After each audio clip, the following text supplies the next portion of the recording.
Hey, welcome in. This is the 15th video on the van. And so for those of you that have just recently joined me, I'm going to give you a quick synopsis of where this van came from and how far it's come since we began the restoration. This van was sitting in the woods for 23 years untouched. It was just full of junk in the back. And when I first laid eyes on it, I thought there was no way that van isn't completely rusted out from the floorboard up. But I was a little bit right and a little bit wrong there.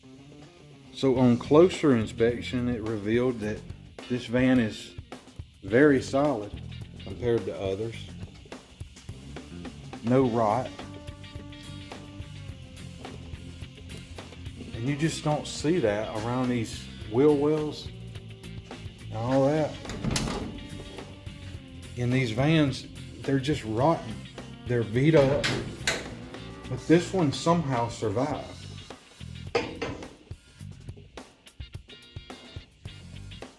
But there was the one area that was shot to death. And that is from the battery tray down. And this whole area was completely toast. Let's go over here to the dust buster where I've got the old chunk waiting to go to the dump. This was below the battery tray. And there's not much left of that. That's part of the frame and wheel well, floorboard. So the first few videos of this van was just getting the junk cleaned out. There was a big shelf in here, got that out, got the seats out. We tried to unstick the motor, totally unsuccessfully. It's an inline 6, has an automatic transmission.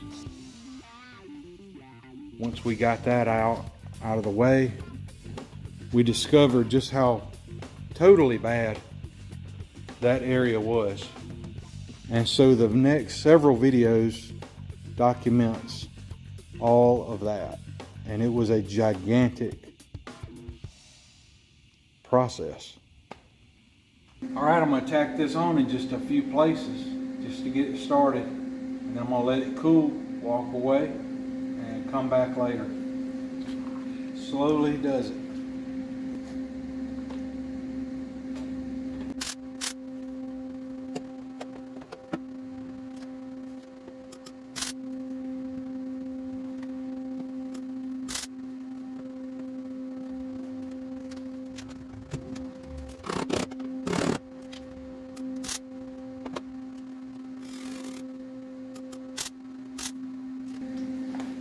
Okay, I've got a really nice flat surface here, but as I go around, the two shapes are not matching up exactly right. So I'm going to see what I can do about that.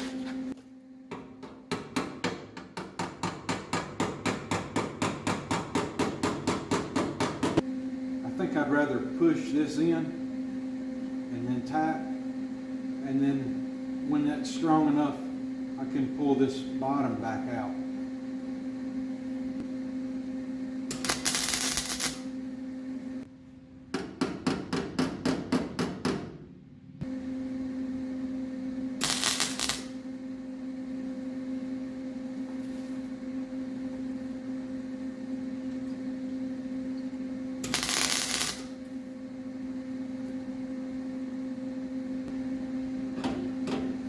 So this bottom part is too far back, but I found out I can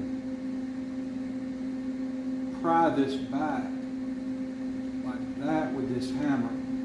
If I could get a tack in there while pulling back on that, it'd be set.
So while that is cooling off between tack welds, I thought I'd start taking a closer look at this.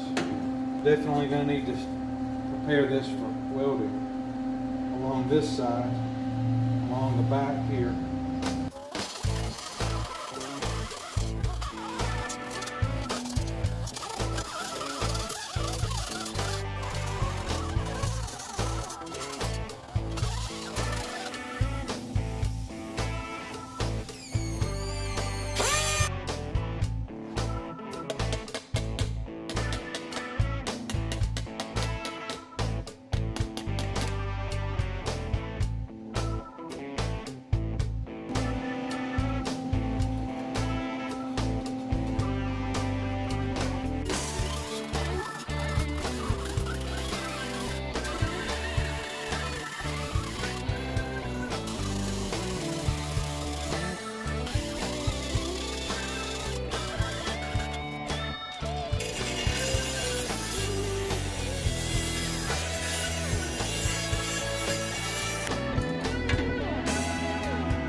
Ran out of MIG welding wire, but I'm prepared.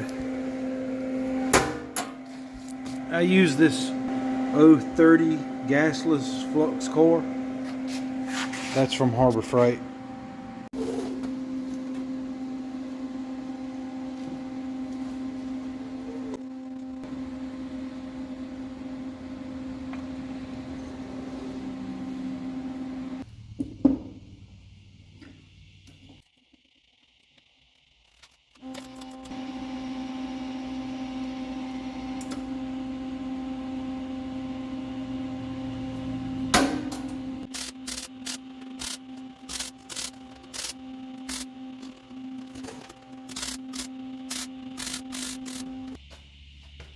The original battery tray had a bracket that came all the way down and held on this, and I'm going to need to fabricate something because this does flex a bit on this side. On this other side it doesn't, it's still hot. I got the Harbor Freight blast cabinet working, but it was a lot of trial and error. I had some media in here that wouldn't work with these tips. I found that these tips are very finicky.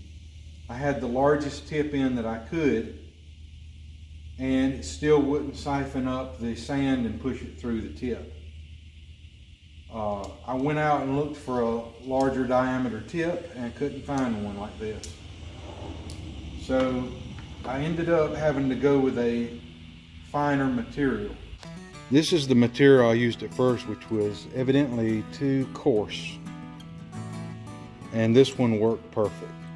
Started siphoning the sand up and blasted the part that I needed. This is the stuff that was too coarse. And this is the finer material. I was even able to use a middle-sized tip with the finer media.